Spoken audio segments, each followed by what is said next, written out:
Listo. Creo que sí se logra ver la pantalla. Bueno, vamos a hacer el día de hoy la última clase del curso de terapéutica médica, lo que corresponde a infecciones, antibióticos en infecciones comunes, ¿no? Ya hemos tenido las dos clases introductorias de principios de antibiótico-terapia, donde se han visto temas de farmacocinética, farmacodinámica y, por supuesto, clasificación. Ahora vamos a ver la parte aplicativa de lo que hemos hablado en infecciones comunes que básicamente van a corresponder a lo que es neumonía adquirida en la comunidad, neumonía intrahospitalaria, lo que son las infecciones urinarias, ¿no? Tiritis aguda no complicada, hito complicada, bacteriuria sintomática, y por último lo que son infecciones de piel y partes blandas. Entonces, acá empezamos con lo que es eh, neumonía adquirida en la comunidad. Empezar diciendo de que no toda neumonía se hospitaliza, sino que la hospitalización va a depender de una valoración clínica de cada paciente. Y en la valoración clínica nos ayudan algunos scores.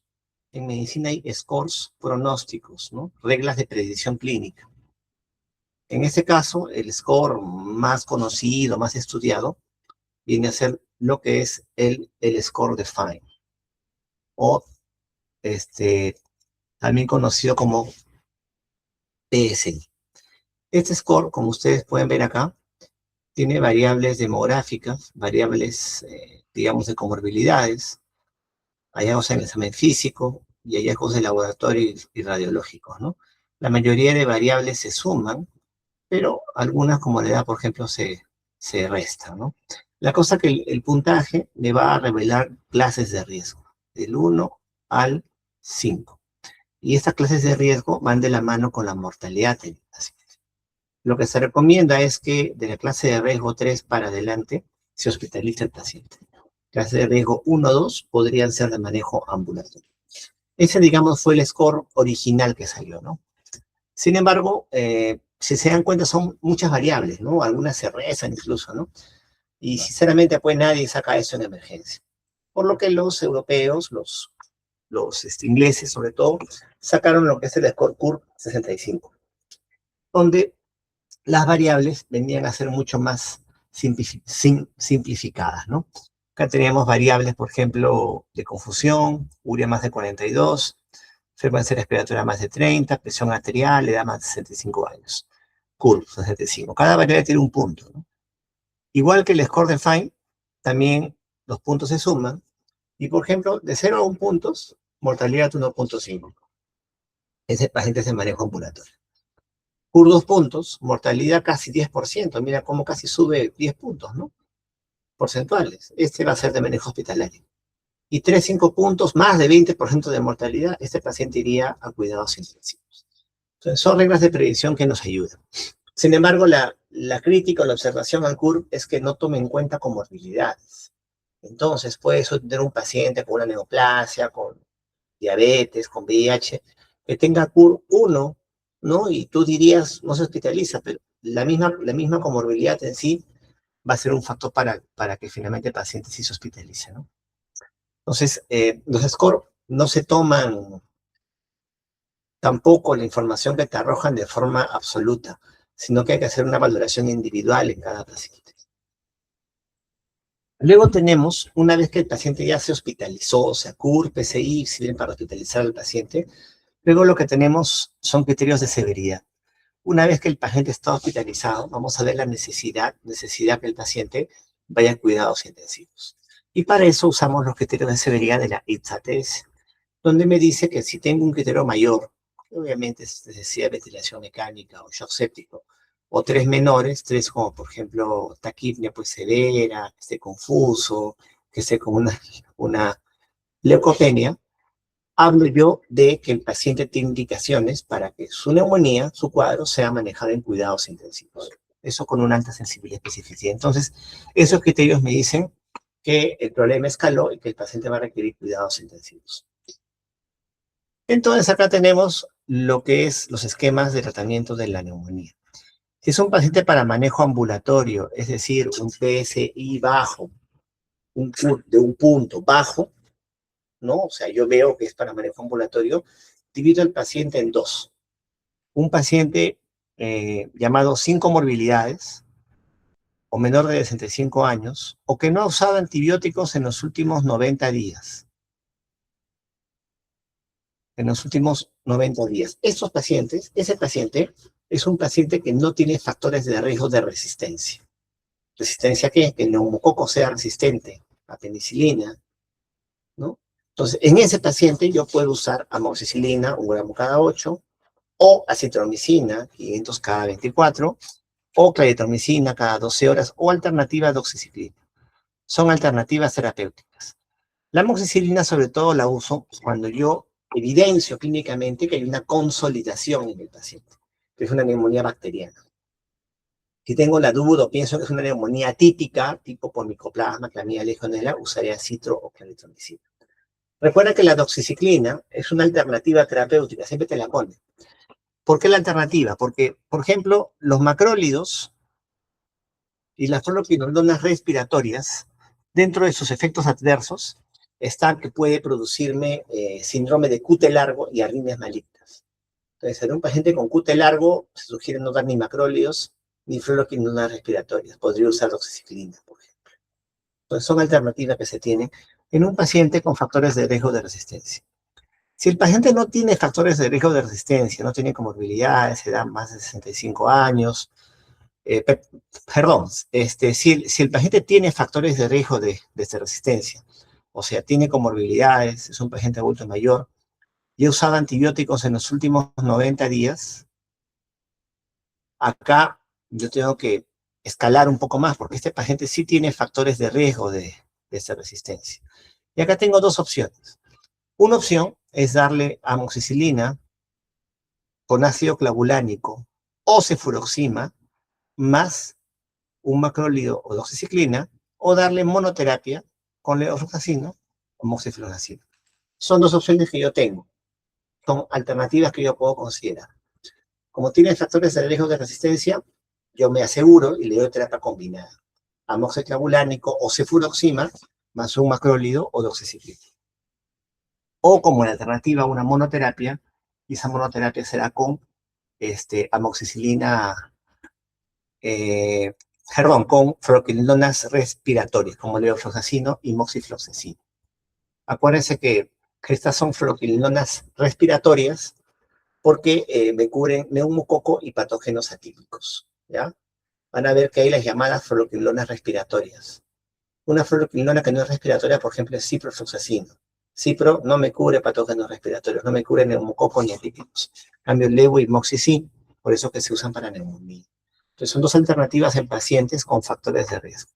Acá vamos a poner que es un paciente sin factores de riesgo y acá tiene con factores de riesgo. ¿Factores de riesgo para qué? Para resistencia. Tengo mis alternativas terapéuticas. ¿Qué va a pasar si es un paciente que nosotros decidimos hospitalizar? Se hospitaliza, pero la neumonía no es severa. Entonces el paciente no va a ir a UCI. Si no va a UCI, va a ir a hospitalización. Acá tengo dos alternativas. O le doy un beta-lactámico más un macrólido, y ese beta-lactámico puede ser o ceftriaxona, o cefotaxima, o ampicilbactam, y macrólido citroclaritro, o le doy monoterapia con una fluoroquinolona respiratoria, levofloxacino o moxifloxacino. Igual, acá tengo alternativas terapéuticas. Lo que más solemos usar, y ustedes más van a ver, es que se usa, por ejemplo, ceftriaxona con acitro o con claritro, ¿no? Pero puedes usar también cefotaxima o ampicilbactam. Si es un paciente que se hospitaliza y va y tiene una neumonía severa, o sea, tiene un CURP de 4 o 5 puntos, tiene shock séptico, tiene necesidad de ventilación mecánica, es una neumonía querida en la comunidad, acá la terapia combinada es obligatoria. Y tengo que dar un beta-lactámico, que puede ser o ceftriaxona, o ampicilbactam, o cefotaxima, y necesariamente lo combino con un macrólido o con una fluoroquinolona. Hay terapia combinada de todas maneras, ¿no? Lo que usualmente usamos es ceftriaxona con acitromicina. Igual, A pesar de que es una neumonía adquirida en la comunidad, hay situaciones en las cuales yo debería sospechar de un estafilococo aureus resistente o también una pseudomonas resistente, ¿no? Situaciones, por ejemplo, vamos a ver que el paciente ya tenía una infección previa por un estafilo resistente, que en una muestra de esputo yo encuentre cocos gram positivos en racimos que me sugieran estafilococo aureus. Igual también que el paciente se identifica un cultivo previo para este pseudomona. Igual que yo identifique también bacilos gram negativos en el esputo. Y siempre miro un factor de riesgo para resistencia, es uso de antibiótico terapia en los últimos 90 días, como habíamos mencionado. Cuidado con esos pacientes, por ejemplo, que han recibido tratamiento por un pie diabético, por otra cosa, vienen con neumonía. Esa neumonía puede ser resistente. Igual también yo sospecho de un estafilo resistente cuando, por ejemplo, la neumonía es cavitada. Una neumonía con una cavidad, sobre todo si son múltiples, yo sospecho estafilococo aureus. Y siempre el tema de antibiótico terapia en los últimos 3 meses previos. Muy bien, ya entrando de lleno a lo que es el tratamiento. Siempre vamos a dar por vía endovenosa. Empezamos por vía endovenosa cuando es un paciente que se hospitaliza, pero podemos hacer el switch, el cambio a la vía oral, si es que el paciente tiene mejoría clínica. ¿A qué se llama mejoría clínica? Que no tenga síndrome de respuesta inflamatoria sistémica, que no tenga cirrosis, que esté estable hemodinámicamente, que no requiere oxígeno y por supuesto que consuma alimentos vía oral. Por ejemplo, si el paciente está recibiendo una ceftriaxona, pasamos a amoxicilina. Un macrolide endovenoso, macrolide bioral. Fluoroquinolona endovenosa, fluoroquinolona bioral. Teniendo en cuenta que estos antibióticos, recordar, tienen muy buena biodisponibilidad. ¿Se acuerdan que les puse una tablita? ¿Qué porcentaje del antibiótico va a la circulación, al objeto de acción? Biodisponibilidad que es muy buena. ¿Cuánto vamos a dar en tratamiento para neumonía? Neumonía que hay en la comunidad son mínimo 5 o 7 días de tratamiento antibiótico. Y yo decido la suspensión, o sea, yo suspendo el 7.º día si los últimos 2 a 3 días he estado afebril, no requiere oxígeno y no tiene SIRS, no tiene síndrome de respuesta inflamatoria sistémica. O sea, suspendemos cuando 2, 3 días el paciente está estable que no tenga SIRS. Lo mínimo son 5 o 7 días. Esquemas más largos de 10, 14, 21 días en neumonía ya no se dan. Salvo que el paciente tenga una infección por un germen resistente, como estafilo resistente, como pseudomonas, tenga un acceso, ahí el manejo ya se extiende un poquito más, ¿no? Pero en la mayoría de casos el manejo es corto. Hablando ya de lo que es neumonía intrahospitalaria, ya hemos revisado cuáles son los factores de riesgo para resistencia, para pseudomonas y para estafilococo aureus. Igual el hecho que el cuadro sea severo, una neumonía intrahospitalaria, por ejemplo, me lleve a ventilación mecánica o me produzca shock séptico, yo tengo que pensar que no es un germen común y corriente, que va a ser un germen resistente. Tengo que pensar en una pseudomonas resistente. Siempre ese dato, ¿no? Uso de antibióticos en los últimos 90 días y que previamente se haya aislado, pues, en un cultivo estafilococo resistente o pseudomonas aeruginosa resistente. Igual, recuerden cómo se comporta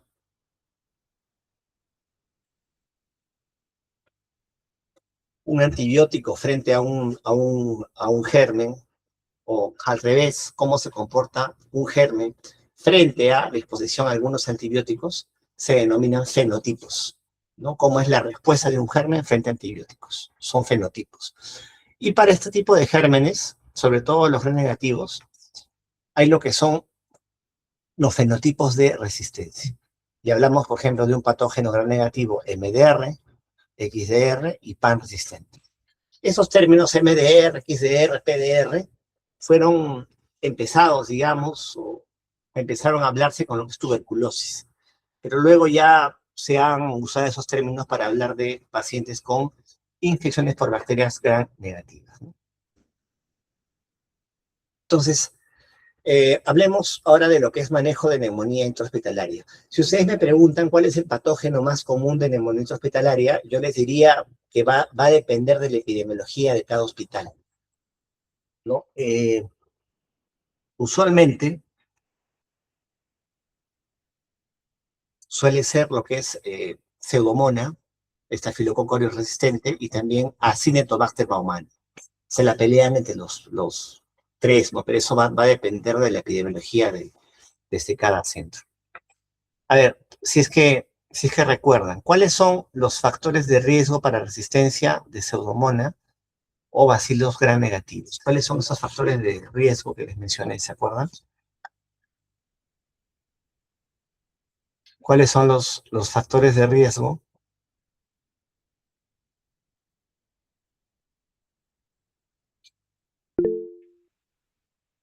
Antibióticos en los últimos 90 días, ¿no?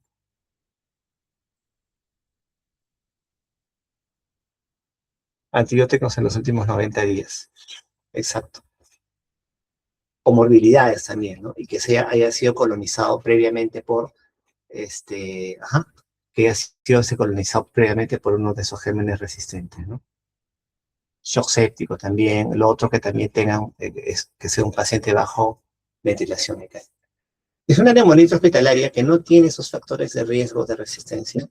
Yo podría empezar con piperacilina con tazobactam o cefepime. O sea, mi opción es pipetazo o cefepime o ceftazidime. Pero si el paciente tiene factores de riesgo de resistencia, lo que se sugiere es empezar con un carbapenems como meropenem, imipenem, asociado a una fluoroquinolona antipseudomónica, ¿no? Como por ejemplo cipro o levo o un aminolupus, o sea, terapia dual. Terapia dual para Pseudomonas, entonces, si tiene factores de riesgo de resistencia. Como bien han dicho, ventilación mecánica, shock séptico, yo tengo que pensar que es un germen recontra malo, ¿no? Ahí podría dar carbapenems asociado a una fluoroquinolona o un aminoglucosa. Si no está en ese grupo de resistencia, no toma antibióticos en los últimos 90 días y lo demás, podría intentar con pipetazo, cepepime, ceftazidime. Ya saben de que en la evolución de los gram negativos, esos también han comenzado a producir enzimas más avanzadas, ¿no? Beta-lactamasas ya no comunes y corrientes, ¿no? Tampoco cefalosporinasas. Lo que producen son carbapenemasas. Entonces, en los patógenos gram negativos resistentes a carbapenems, ya mencionamos, usamos beta-lactámicos más los nuevos inhibidores de beta-lactamasa, como ceftazidime más avibactam, ceftolozano, tazobactam, y penicilazartina relebactam, meropenem, vaborbactam. Es lo que usamos frente a patógenos con resistencia a carbapenems. Igualmente, también hay que estar atentos si el paciente tiene, porque hemos hablado solo de los gram negativos, hay que estar atentos si el paciente tiene factores de riesgo para estafilococo meticilino resistente. Si ha sido colonizado previamente, si es un caso severo, ponte, es un shock séptico con ventilación mecánica, acá puede ser tanto estafilo resistente como gram negativo resistente. Yo debería cubrir ambos. Darle, por ejemplo, meropenem con cipro, por ejemplo, más banco, linezolid. Igual, eso está en función a los factores de riesgo que tenga ese paciente. Obviamente saco hemocultivos, ¿no? Saben que shock séptico saca hemocultivos. Y según el aislamiento del germen, ya modificaré mi terapia antibiótica. Acá para que recuerden ustedes cuáles son los antibióticos antipseudomónicos. Tenemos primero lo que son las cefalosporinas, como cetacima, cefepime, fluoroquinolonas como cipro y levo, aminoglucósidos como amica y genta, penicilinas de tercera generación como pipetazo, carbapenems como meropenem y doripenem. Recordar que el ertapenem no cubre Pseudomonas. El ertapenem no va a cubrir Pseudomonas. No se usa para gram negativos resistentes. ¿Qué más tenemos? Monobactámicos como Astronal, polimixinas como colistina, que yo puedo pensar que es de primera línea, ¿no? Pero ya saben que no es de primera línea, es de tercera línea, ¿no? De primera línea, cuando yo tengo Pseudomonas resistentes a carbapenems, no es colistina. Van a ser beta-lactámicos con nuevos inhibidores de beta-lactamasa, como cetacima y bactam, cetolozano, tazobactam o hipernesilhatina relebactam. También tenemos a lo que es la fosfomicina. Fosfomicina, interesante, solamente va a ser activa en la vía urinaria baja. Es decir, solamente va a ser activa en cistitis agudas, pero cistitis agudas no complicadas. O sea, si yo estoy seguro que un paciente sin riesgo, por ejemplo, mujer joven, la infección urinaria está confinada a la vejiga, y es un germen BLE, por ejemplo, o es una pseudomonas resistente, yo podría manejarlo con fosfomicina. Pero fosfomicina solamente sirve cuando hay cistitis. Entonces, son los antibióticos antipseudomoniales que tienen que recordar ustedes. Ya pasamos lo que es neumonía, ahora pasamos a lo que es infecciones urinarias. ¿Por cuántos días vamos a dejar el manejo de neumonía hospitalaria? Mínimo igual 7 días. Mínimo 7 días si yo suspendo, si tengo 48 a 72 horas de estabilidad clínica. Pasamos a lo que es infecciones urinarias. Y cuando hablamos de ITU, hablamos de lo que es la cistitis aguda no complicada, donde el cuadro clínico va a ser de urgencia miccional, poliaquiuria, disuria, dolor suprapúbico, pero hay ausencia de fiebre. El término no complicada, una ITU no complicada significa una infección urinaria que no se extiende más allá de la vejiga. Como no se extiende más allá de la vejiga, no me da signos sin síntomas sistémicos, no me da, por ejemplo, fiebre, vómitos, náuseas, no. No suprapúbico, disuria poliaquiuria, pero sin fiebre. O sea, una infección confinada a la vejiga. Entonces, una infección urinaria complicada es una infección que se extiende más allá de la vejiga y hay síntomas sistémicos. Si yo tengo una paciente mujer joven, ponte, una mujer joven con síntomas típicos de infección urinaria no complicada, es decir, de cistitis aguda no complicada, yo no requiero confirmarlo con exámenes auxiliares, ni con urocultivo ni examen de orina. Yo podría hacer el diagnóstico de esa mujer joven con síntomas bajos, solamente clínico, en un 86 a 94%. Y solamente clínico, yo puedo indicar la antibiótico terapia. Entonces, la cistitis aguda no complicada no requiere laboratorio. Se puede diagnosticar clínicamente, pero en esos pacientes. Entonces, ¿qué es lo que le podríamos usar? ¿Qué es lo que podríamos darles como alternativa a los pacientes? Nitrofurantoína, por ejemplo, es lo más recomendable, 100 miligramos cada 2 horas por 5 días, cotrimodazol por 3 días. Ya saben que fosfomicina solamente es útil en vejiga, o cipro. Ya, muchos van a escuchar lo que es cipro, pero en realidad el problema con ciprofloxacino es que cipro ya en Perú ha generado mucha resistencia. Cuando en un medio, en un país, en una zona, tiene más de 20% de resistencia a un antibiótico, se considera ya no usarlo. Y acá ya sobrepasó el 20%. Por eso, para gran negativos de infección urinaria, no se considera su uso. Lo que usualmente damos es nitrofurantoína. Mujer joven con síntomas, antibióticos de frente, sin necesidad de sacar ningún tipo de análisis de laboratorio. Igual, podemos sospechar, a pesar de ser una hepatitis aguda no complicada, una infección confinada a la vejiga, podría darse el caso que también sea un patógeno MDR, sobre todo si en los meses previos ese cuadro de cistitis aguda no complicada ha tenido un cultivo con pseudomonas resistente, ha estado hospitalizado con sonda Foley, por ejemplo, se usan antibióticos de amplio espectro en los últimos 90 días, y tiene cistitis aguda no complicada, pero con ciertas características, yo podría sospechar que es MDR. Y ahí el esquema es más o menos parecido. También se deja nitrofurantoína y acá también fosfomicina. Recuerden que la fosfomicina es un antibiótico que se usa solamente en infecciones urinarias bajas, cistitis agudas no complicadas. ¿Cuándo hablamos nosotros de una infección urinaria complicada? Cuando la infección va más allá de la vejiga, ¿no? O sea, tiene signos clínicos de sepsis, tiene fiebre, o más allá de la vejiga, incluye también el riñón, es decir, que tiene una pilonefritis, ¿no? Una infección que va más allá de la vejiga y clínica sistémica. Ahí hablamos de una infección urinaria complicada. Acá sí requiero, en una ITU complicada, yo sí requiero lo que es el urocultivo. Pero el urocultivo se demora 3 días, ¿no? 2, 3 días en llegar. Entonces, primero, para hacer un análisis rápido, pido un análisis microscópico donde voy a ver piocitos, voy a ver piuria, más de 10 leucocitos por campo de Gratocoder, cilindros leucocitarios, o las tiras reactivas, el análisis cualitativo, me va a detectar esterasa leucocitaria o nitritos positivos. Pero para hacer el diagnóstico de complicada, esa palabra complicada, yo requiero que la infección se haya extendido más allá de la vejiga, esté séptico el paciente, tenga una pielonefritis, o haya signos de sistemicidad, en este caso.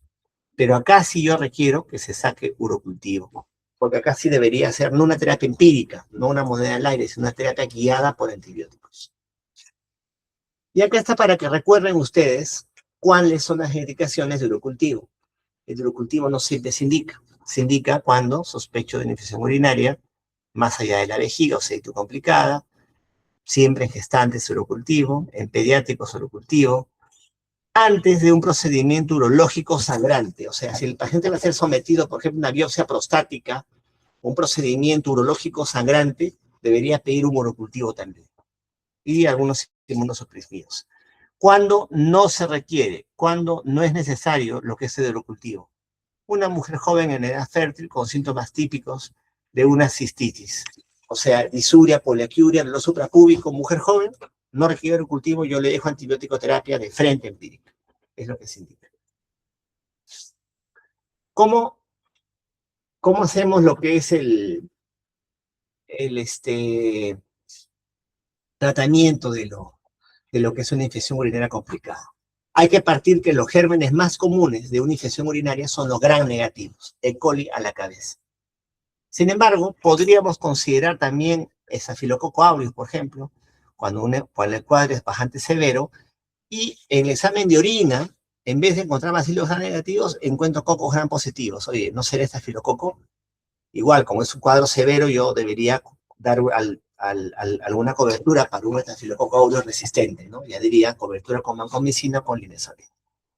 Si no es el caso y estamos frente a una infección urinaria complicada, o sea, una infección más allá de la vejiga, podríamos clasificar al paciente en dos grupos: una enfermedad leve moderada o una enfermedad severa. ¿Cuándo es una enfermedad leve moderada?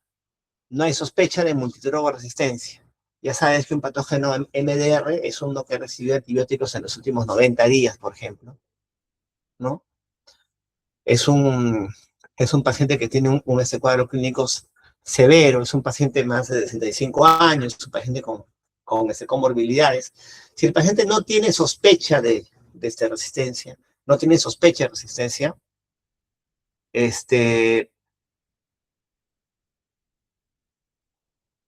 si no tiene sospecha de esta resistencia, acá podríamos iniciarle o ceftriaxona, o ciprofloxacino,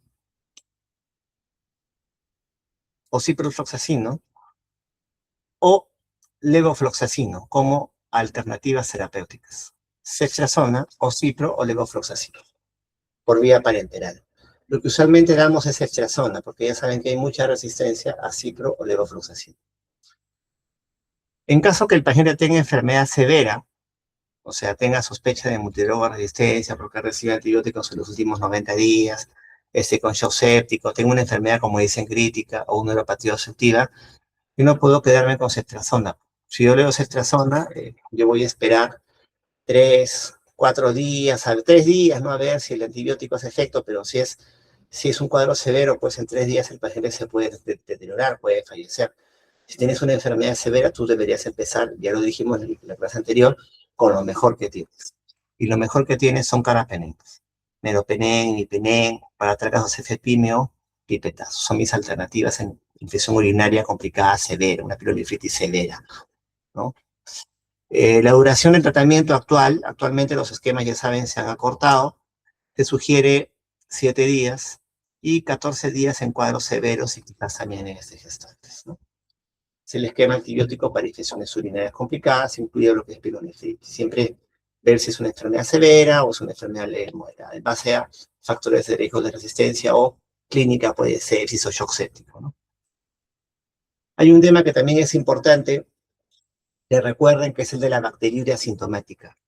Un clásico paciente de que va a su consulta con un urocultivo positivo, pero en ausencia de síntomas y signos urinarios. Por ahí le pidieron un urocultivo y salió positivo, ¿no? Y no tiene síntomas. Y la duda está entre si manejamos la bacteriuria asintomática o no la manejamos. Entonces, ¿cuándo se maneja una bacteriuria asintomática? Se maneja, y está recomendado, en pacientes gestantes, ¿no? Siempre las gestantes se manejan porque es asociado a retardo en crecimiento intrauterino, es asociado a abortos, etcétera. Pacientes que van a ser sometidos a procedimientos urológicos sangrantes también, una biopsia de próstata, por ejemplo. Un señor que le van a hacer una biopsia de próstata, le piden un urocultivo, sale positivo. Tiene que recibir antibióticos, porque esa biopsia que le van a hacer podría producir una bacteriemia y podría, si tienes un urocultivo positivo, hacer que se caiga en un cuadro sistémico infeccioso, ¿no? Y también trasplante renal reciente en los últimos 30 días, ¿no? Son las indicaciones para manejo de bacteriuria asintomática. No se maneja desde por sí en diabéticos, en mujeres, pacientes postrados, pacientes que tienen sondaje permanente, por más que salga positivo, no se maneja. Es algo que tienen que saber, porque lo que se ha visto es que con el tiempo, en algunos pacientes, por ejemplo, los sondeados crónicos, algunos inmunosuprimidos, la microbiota del urotelio cambia. No es un lugar completamente aséptico, sino que cambia, ¿no? Y en ese cambiar, eh, aparecen gérmenes que en realidad eh, no generan daño. Sin embargo, puede darse el caso de que yo a esta bacteria asintomática le doy antibióticos y barro esos gérmenes que no me producían daño y van a aparecer gérmenes que verdaderamente sí hacen daño. Y ese es el problema principal. Pasamos ahora a lo que son infecciones de piel y partes blandas. Acá tenemos dos grupos de infecciones purulentas y no purulentas. Vamos a empezar con las no purulentas. De las no purulentas tenemos primero a lo que es la erisipela. Para esta, acuérdense que la infección más superficial de todas es el limpétigo. En el limpétigo se afecta solamente la epidermis. Cuando se afecta la dermis se da lo que es la erisipela. La erisipela es un compromiso de la dermis, y en la dermis hay linfáticos. Esos linfáticos se comprimen, se obstruyen, y al comprimirse los linfáticos me dan lesiones bien delimitadas. Mira cómo acá, en este rostro, yo puedo decir la infección me llega solamente hasta esta zona, o delimito bien el tema de la infección. Esa es la característica de la erisipela, zonas bien delimitadas sobre elevadas de flocosis. Cuando la infección agarra lo que es el panículo adiposo, ya se produce lo que es la celulitis. Y la celulitis no hay bordes definidos, ¿no? Son bordes mucho más difusos, ¿no? Todos estos cuadros, erisipela, celulitis, el mismo impétigo, son producidos por el mismo germen. Y el germen más frecuente ahí es Streptococcus pyogenes. El Streptococcus pyogenes es el germen más frecuente causante de infecciones no purulentas de partes blandas. No purulentas de partes blandas. Sin embargo, miren acá, les he puesto dos celulitis.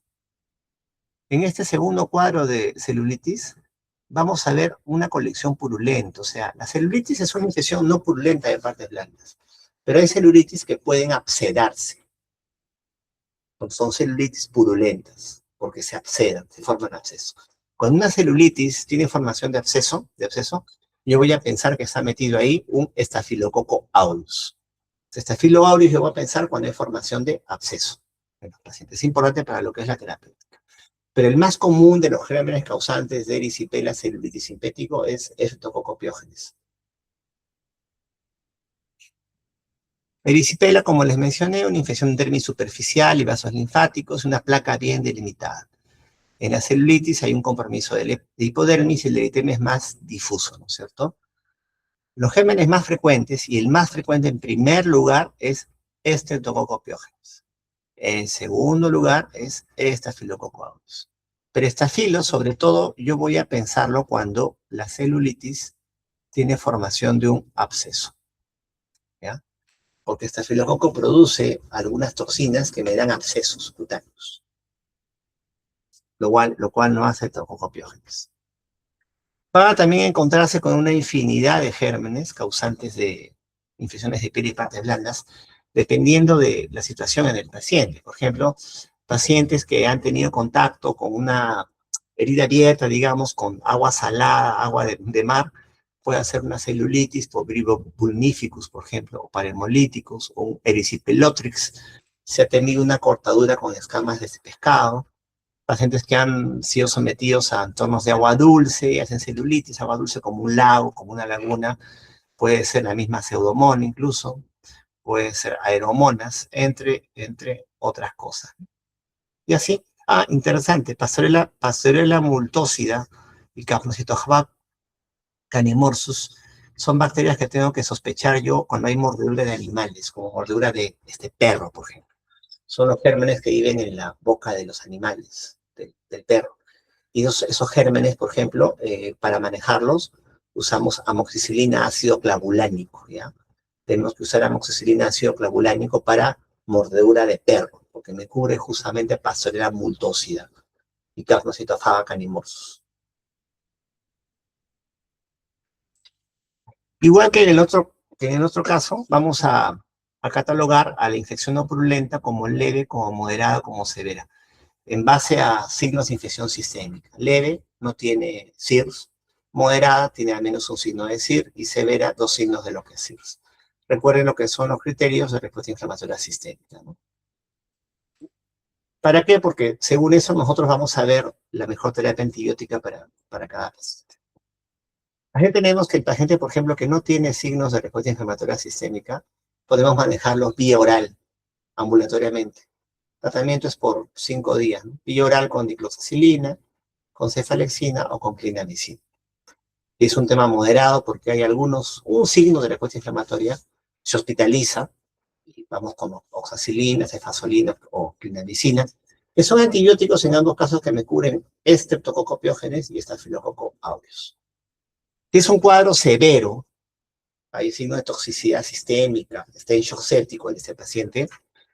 Obviamente yo sé que los gérmenes más comunes son los gram positivos, pero no me la juego. Si es un cuadro severo, puede ser que se metió una pseudomonas o algún otro tipo de germen ahí. La cobertura empírica es con vancomicina más piperacilina con tazobactam, ¿no? Mínimo será 5 días, pero obviamente el tema puede ser mucho mayor en este cuadros severos, ¿no? O en este cuadros que no tienen una buena respuesta clínica.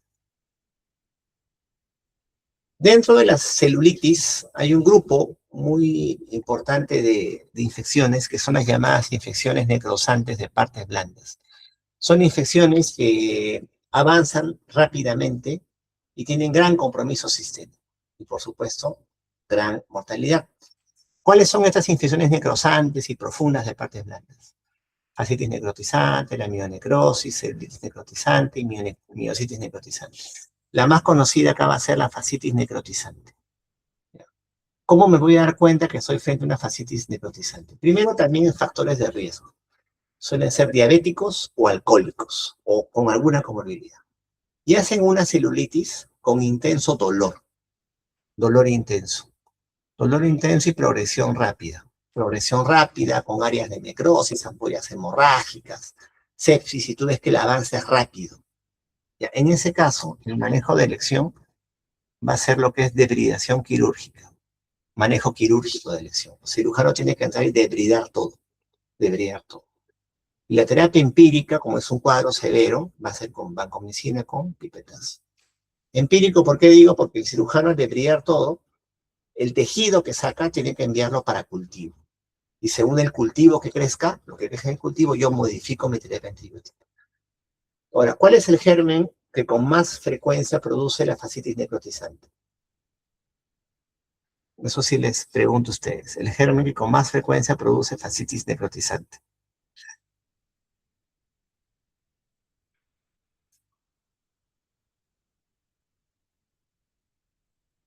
¿Alguna idea? El estreptococcus, doctor. Sí, es el estreptococcus, ¿no? Miren, Entonces, tanto el impétigo, la celulitis, la erisipela y la fascitis son producidas por el mismo germen, pero tienen un escenario distinto, pues. En nuestro caso hay un escenario de un paciente diabético, alcohólico, ¿no? Para que se encuentre. Y el tema ahí es quirúrgico, ¿no? Hay dos tipos de lo que es fascitis necrotizante, una tipo 1 polimicrobiana y tipo 2 por Streptococcus. La más común, el germen más frecuente, si les preguntan, es el Streptococcus, ¿no? Y lo que aparece es esto: áreas de necrosis extensas, ¿no es cierto? Con dolor intenso, y es un tema que avanza rápido. Factores principales de riesgo: diabetes y alcoholismo, ¿no? El diagnóstico final y tratamiento lo hace el cirujano, porque va a evidenciar en el acto quirúrgico las fascias que están comprometidas. El otro tema, que la tipo 1, que es polimicrobiana, dependiendo de la localización, puede cambiar de nombre. Tenemos que si se localiza la fascitis necrotizante en el perine, se llama gangrena de Fournier. Hay una necrosis de los testículos, perigenital, perianal, tanto en varones como en mujeres, que es bastante severa. Igual se presenta en diabéticos, en alcohólicos, y ahí el tema es la debilidación. O también esa fascitis necrosante puede ser del piso de la boca. Del piso de la boca, y el tema avanza por las fascias del cuello y se puede meter a lo que es el mediastino. Esa infección del piso de la boca se conoce como angina de Ludwig. Es una fascitis necrotizante de lo que es el piso de la boca y es polimicrobiana, ¿no? Igual también hay un score de riesgo, una regla de predicción clínica para ver la posibilidad de estar frente a una fascitis necrotizante, ¿no? Acá pedimos lo que es proteína C reactiva, leucocitos, hemoglobina, sodio, creatinina, glucosa, y según el puntaje que se alcance, yo hablo de riesgo bajo, intermedio o alto. Pero igual, tampoco agarres este valor como algo absoluto, porque dice que hasta 10% de pacientes con puntaje menos de 6, o sea, riesgo bajo, al final sí tuvieron fascitis necrotizante. O sea, porque lo más importante va a ser la clínica en el paciente. Y según la clínica, yo tengo que decir el manejo, y repito, el manejo de elección va a ser quirúrgico. Y empíricamente, inicio con vancomicina pipetazo. Si el cultivo de los tejidos me sale que son Streptococcus pyogenes, yo le doy penicilina. Parece que el Streptococcus pyogenes es un germen que no genera resistencia. Es muy sensible. Y lo mejor sería darles penicilina. Doctor, pero ¿por qué no le doy penicilina desde un inicio? Porque yo no sé, es Streptococcus pyogenes, puede ser polimicrobiana, puede ser metidos anaerobios, pseudomonas, estafilos, no sé. Yo pienso que es el peor escenario posible: inicio con vancomicina, con pipetazo, ¿no? Y modifico según cultivo. Luego de las infecciones no purulentas de partes blandas, tenemos las infecciones purulentas, en las cuales hay colección de pus. Y acá tenemos, por ejemplo, el forúnculo, el absceso y lo que es el antrax. En el caso del forúnculo, tú lo vas a diferenciar de la foliculitis. ¿Por qué? En la foliculitis hay una pústula, ¿no es cierto? En el forúnculo también hay una pústula, pero hay un halo eritematoso más grande, si te das cuenta. Hay un halo eritematoso más grande. ¿Por qué? Porque en la foliculitis hay una pústula que es producto de una infección del folículo piloso. En cambio, en el forúnculo hay una pústula que es producto de la infección del folículo piloso y el tejido celular circundante. O sea, el forúnculo, la infección se extiende más allá del folículo piloso, al tejido celular circundante. Luego tenemos el absceso, que es una colisión purulenta mucho mayor, y el antrax. ¿Qué es el antrax? El antrax viene a ser una forunculosis múltiple.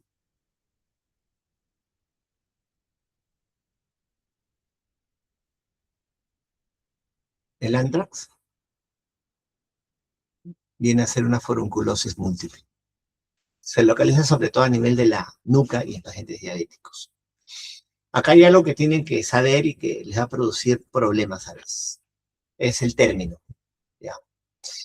En sí, lo que es el antrax es una forunculosis múltiple. Y las infecciones purulentas, les he dicho, las purulentas, aquí está metido Staphylococcus aureus. Cuando estos forúnculos confluyen, sobre todo a nivel de la nuca, se llama antrax y es producido por Staphylococcus aureus. ¿Cuál es el tema? Que cuando tú traduces anthrax al inglés, la traducción es como carbuncle. Cuando traduzco anthrax, producido por Staphylococcus aureus al inglés, se traduce como carbuncle. Y el problema es aún mayor porque tenemos una infección producida por el Bacillus anthracis. Es un Bacillus anthracis se encuentra en las secreciones del ganado. Y si en esas secreciones suele estar ese germen, y ese germen produce esporas. Esa espora entra con una solución de contigüidad tuya en la piel, se va a producir el carbunco cutáneo. El carbunco cutáneo, que es la llamada pústula maligna. El problema es que ese carbunco cutáneo, cuando yo lo traduzco al inglés, se traduce como anthrax. Entonces, por eso que ustedes van a encontrar de forma indistinta la palabra anthrax en español y en inglés y se confunden, ¿no? El tema que anthrax en español es una furunculosis múltiple producida por Staphylococcus aureus. Si yo traduzco anthrax al inglés, se traduce como carbunco. Pero anthrax en inglés, en español significa carbunco. Carbunco en español es la infección producida por Bacillus anthracis, que es un germen esporulado. Las esporas en contacto con tu piel me producen esta escara necrótica, pruriginosa, que es la llamada pústula maligna. ¿No? Eso se los digo porque el término puede generar a veces confusión si lees libros en inglés, porque se traduce al revés, para que tengan en cuenta. La cosa es que las infecciones purulentas de partes blandas van a cumplir lo que es la ley del absceso, ¿no? La ley del absceso es que todo absceso se drena. Entonces, si es una infección purulenta que es leve porque no hay signos de respuesta inflamatoria, lo que yo voy a hacer es incisión y drenaje, ¿no? El forúnculo, el pequeño absceso, lo dreno y nada más. Si el paciente tiene a su vez signos de respuesta inflamatoria, ¿no? Si este absceso es más de 2 centímetros, son lesiones múltiples, o veo que hay celulitis asociada o comorbilidades, ya debería dar terapia antibiótica. O sea, además de incisión y drenaje, si el tema es un cuadro moderado, podría manejarlo con cotrimoxazol, doxiciclina, clina, linezolid, dicloxacefalexina. Si se dan cuenta, todos los antibióticos que acá he mencionado cubren Staphylococcus aureus, ¿ya? Cubren Staphylococcus aureus, incluso muchos de ellos cubren Staphylococcus aureus resistente. Si yo veo que el tema es severo, o sea, me da sepsis, shock séptico, además de incisión y drenaje, yo indicaría en ese caso el uso de vancomicina, linezolid o alternativas para estafilococo resistente como daptomicina, ceftarolina, oxacefazolina, solamente si sospecho que no hay resistencia, o sea, es un paciente joven, quizás sin mayores comorbilidades. Pero si sospecho que hay resistencia, vancomicina, linezolid, daptomicina, ceftarolina como alternativas. Entonces, infecciones no purulentas se refieren más frecuentes cetococopiógenes, ¿no? En las purulentas, el más común es Staphylococcus aureus. Y pensar en Staphylococcus resistente, si hay factores de riesgo de resistencia, que sí ya les he dicho. En infecciones purulentas, lo mejor es incisión y drenaje. Todo absceso se drena.